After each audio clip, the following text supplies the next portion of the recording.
Ndabasuhuje inshuti mwese bakunze mukurikira ibiganiro byacu hano kuri Isheja TV 1. Nitwa Simeon Muhumuza. Tugiye kuzajya tubana mu biganiro hano kuri Isheja TV 1. Kuri mwe mwese mwakomeje kudukurikira, mwakomeje kutwereka ko tubana kandi ko mukurikira ibiganiro byacu, tugasangira ibitekerezo aho muca muri comments cyangwa se n'abandi muca mu gikari, tukagerageza gusangira amakuru. Inkuru rero nkuzaniye ni uko mu biganiro byacu kuri ubu ngubu twabisubukuye buri munsi hano kuri Isheja TV 1 uzajya ubasha kumenya amakuru, ukamenya updates. By'umwihariko ariko ku badukurikira, murabizi ko twibanda ku makuru yo mu gihugu cya Repubulika Iharanira Demokarasi ya Kongo, ahari umuryango mugari w'abavandimwe bacu b'Abatutsi bavuga ururimi rw'Ikinyarwanda. Murabizi ko hariya muri Repubulika Iharanira Demokarasi ya Kongo ntabwo umutekano wifashe neza, ntabwo rwose umuntu yavuga ko ibintu bimeze neza muri iki gihugu, cyane ko hakomeje intambara umuntu yavuga ko ihuriyemo n'imitwe myinshi, imitwe irenga 300 iri muri iki gihugu cya Repubulika Iharanira Demokarasi ya Kongo, ariko ahanini hakunze kugaruka mu majwi umutwe wa M23.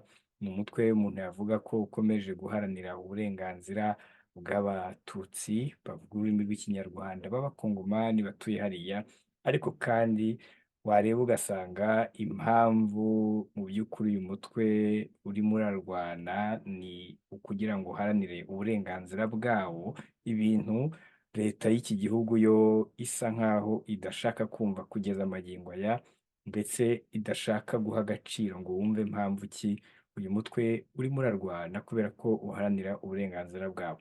Ni byinshi bivugwa, hari byinshi bikwirakwira cyane cyane ku mbuga nkoranyambaga, ariko biba byiganjemo n'ibinyoma cyangwa se amakuru atariyo. Niyo mpamvu rero hano kuri Isheja TV 1 twifuje ko kuri mwe mudukurikira, haba abari muri Repubulika Iharanira Demokarasi ya Kongo, haba ndetse no ku bari hanze y'iki gihugu hirya no hino ku isi, navuga ko twifuje ko twajya tubaha updates z'amakuru. Dufite abanyamakuru bacu batandukanye bari hirya no hino muri iki gihugu cya Repubulika Iharanira Demokarasi ya Kongo, bakurikirana ibi kuhabera umunsi ku wundi. Tugiye kuzajya tuganira bakatubwira ese yifashe bite, ese umutekano hariya umeze ute, cyangwa se n'ibiganiro, nubwo kugeza ubu leta ya Kongo igisa nkaho itabyifuza cyangwa se idashaka kuganira, kandi ibintu mbere yari yifuje ko byabaho ikanabyemera, ariko nyuma ikaza kwisubira. Turifuza ko twajya tubaha amakuru tukababwira uko bihagaze, uko byifashe. Icyo rero tubasaba, nk'uko n'ubundi kuri mwe mudukurikira musanzwe n'ubundi muri mu muryango mugari w'abadukurikira, niba hari amakuru runaka wifuza kumenya, niba se hari igitekerezo, cyangwa se nawe niba hari amakuru ufite ushobora kudusangiza, jya aho hasi muri comments uzajya uduha igitekerezo cyawe cyangwa se inyunganizi. Ikindi ushobora no guca mu gikari ukaba waduha igitekerezo cyangwa se amakuru wifuza kudusangiza, kugira ngo abandi nabo badukurikira tubashe nabo kuba twayabasangiza. Ikindi ntabwo muhejwe, tuzagenda n'ubundi tugira ibiganiro na bamwe muri mwebwe mudukurikira, tuganire kuri iki kibazo, cyane ko navuga ko ari ikibazo gihangayikishije umuryango mugari w'abadukurikira by'umwihariko, ariko kandi barimo abavuga ururimi rw'Ikinyarwanda b'Abakongomani batuye hariya muri Repubulika Iharanira Demokarasi ya Kongo.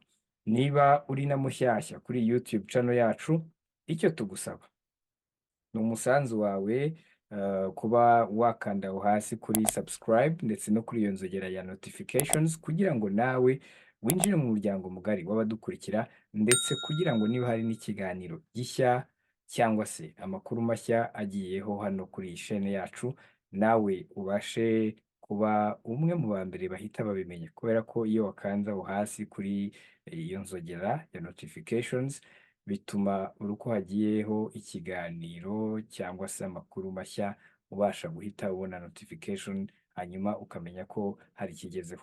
Turabashimira rero kuri mwese mukomeje kutwereka ko turi kumwe muri uru rugendo.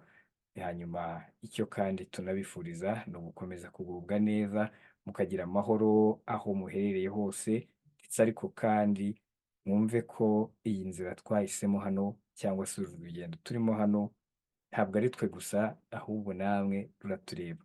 Niyo mpamvu hano ku Isheja TV1 tuzajya dukomeza kuganira.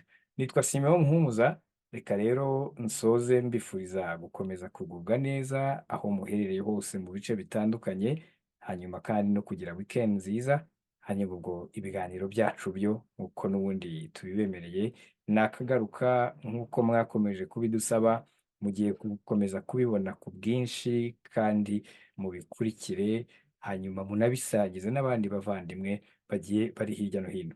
Reka nsoze rero mbifuriza kugira amahoro y'Imana aho muherereye hose.